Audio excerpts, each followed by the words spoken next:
ওই জমির ফসলের নাম হলো একজন কোরআনের হাফেজ, এই জমিনের ফসলের নাম হলো একজন আলিম, এই জমিনের ফসলের নাম হলো একটা ডাক্তার, মাস্টার, ওসি, ডিসি।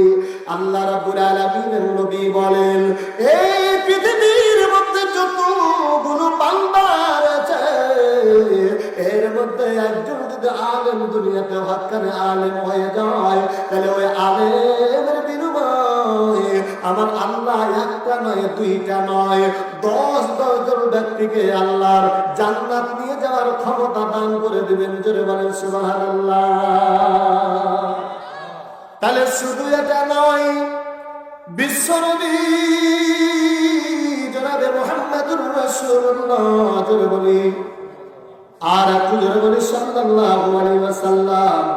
আল্লাহ রাব্বুল আলামিনের নবী বলেন, ওরে আমার সাহাবীরা রে, তোমাদের সামনে যখন আমি নবীর নামটা উচ্চারণ করা হয়, ওই নাম শোনার পরে যেই বান্দা দুরূদ না পড়লো আমার আল্লাহ রাব্বুল আলামিনের পক্ষ থেকে তার উপরে গজব অবতীর্ণ হলো। এই জন্য যখন মুহাম্মদ শুনবেন তখন বলতে হবে সাল্লাল্লাহু আলাইহি ওয়াসাল্লাম। তাহলে আল্লাহ রাব্বুল আলামিনের নবী, বিশ্ব নবী যে জমির মধ্যে থেকে এসেছেন, ওই জমিটার নাম হলো মা। আর মা নামক জমি থেকে যে ফসলটা বের হয়েছে ওনার নাম মুহাম্মাদুর রাসূলুল্লাহ সাল্লাল্লাহু আলাইহি ওয়াসাল্লাম। তাহলে আল্লাহ রাব্বুল আলামিনের নবী শুধু জান্নাতি নয়, ওনার অনুমতি, ওনার সুপারিশ ছাড়া আল্লাহর একটাও বান্দা জান্নাতে যেতে পারবে না। কথা বলেন ঠিক না বেঠিক? তাহলে পরে উর্বর জমি, এই জমিতে যে ফসলগুলো হয়, এই ফসলগুলো আমার আল্লাহ রাব্বুল আলামিনের জান্নাতে যাবে। এই জান্নাতে যাবে আল্লাহর বান্দারা। তাহলে তুমি এই যে কোরআনের হাফেজগুলো হলো যে জমিনের ফসল, ওই জমিটার নাম হলো মা, ওই জমিটার নাম হলো মা। আর মা নামক জমি থেকে যে কোরআনের হাফেজগুলো বের হলো, ওরা দুনিয়ায় মানুষ হিসাবে জন্মগ্রহণ করলো। এই জন্মগ্রহণ করার পরে হাফেজ যদি তৈরি করতে হয়, তাহলে কিন্তু মাদ্রাসার লাইনে পড়ার দরকার আছে না নাই? আছে। তাহলে মাদ্রাসার লাইন, এবার দেখেন আপনাদের কত সুন্দর মাদ্রাসা খোলা হয়েছে। এই মাদ্রাসায় যদি লেখাপড়া করা যায়, তাহলে পরে একজন হাফেজ হবে, একজন আলেম হবে। আর আলেম যখন হয়ে যাবে, হাফেজ যখন হয়ে যাবে, তখন আমার আল্লাহ রাব্বুল আলামিন কিয়ামতের দিন বান্দাকে ডাক দিয়ে বলবেন, বান্দারে তোমরা কারা?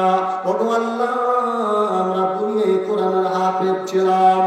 আল্লাহ বলে, ও হাফেজরা, তোমরা একটা করে আমার আয়াতগুলো তোমরা তেলাওয়াত করো, আর একটা করে জান্নাতের তালা বে চলে যাও।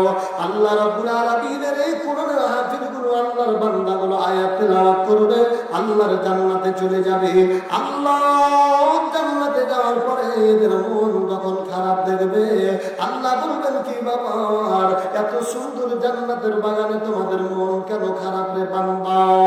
বান্দা বলবেন, ও আল্লাহ, এই জন্য খারাপ, আমাদের মা বাবাগুলোকে দেখতে পাই না গো আল্লাহ, ওদেরকে না দিলে আমাদেরকে আমার মনে শান্তি নাই।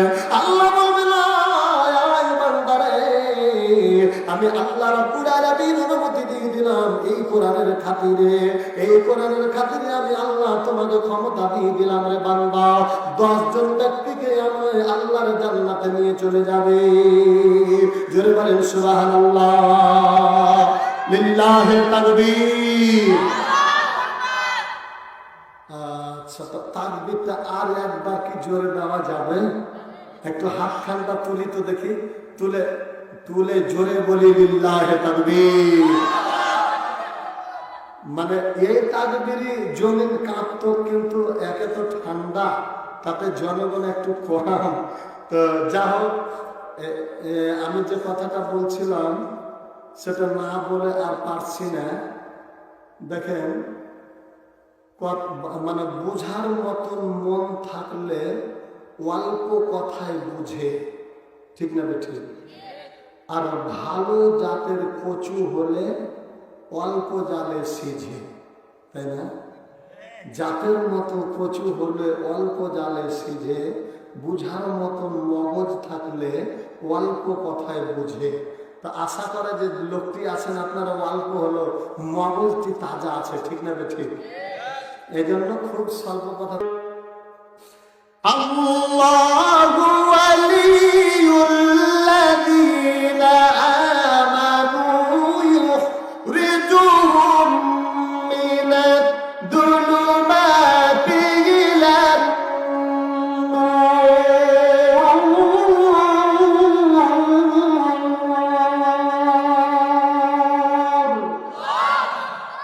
আল্লাহ রাব্বুল আলামিন বলেন, বান্দারে, এই পৃথিবীর মধ্যে যে বান্দাগুলো ইমানদার বান্দা বন্ধু আমি আল্লাহ ওই ইমানদারদের বন্ধু।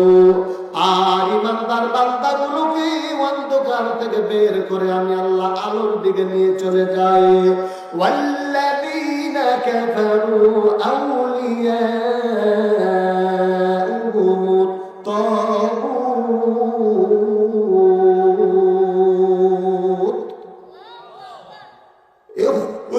يخرجونهم من النور إلى الظلمات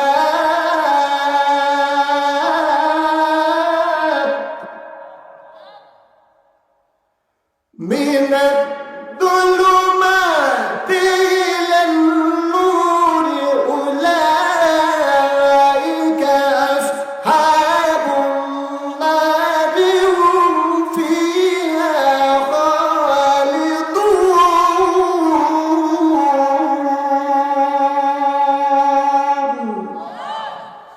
আল্লাহ রাব্বুল আলামিন বলেন, বান্দারে, আমি আল্লাহ দুনিয়ায় যারা ইমানদার তাদের বন্ধু আমি আল্লাহ।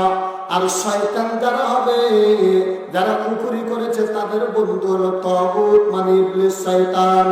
ওই শয়তান তাদের বন্ধুগুলোকে ধরে ধরে ধরে ধরে ধরে এত সুন্দর জান্নাতের বাগান থেকে আলো থেকে অন্ধকারে নিয়ে চলে যাবে, আলোর থেকে অন্ধকারে, মানে জান্নাত থেকে জাহান্নামে চিনিয়ে যাবে। জোরে বলেন নাউজুবিল্লাহ।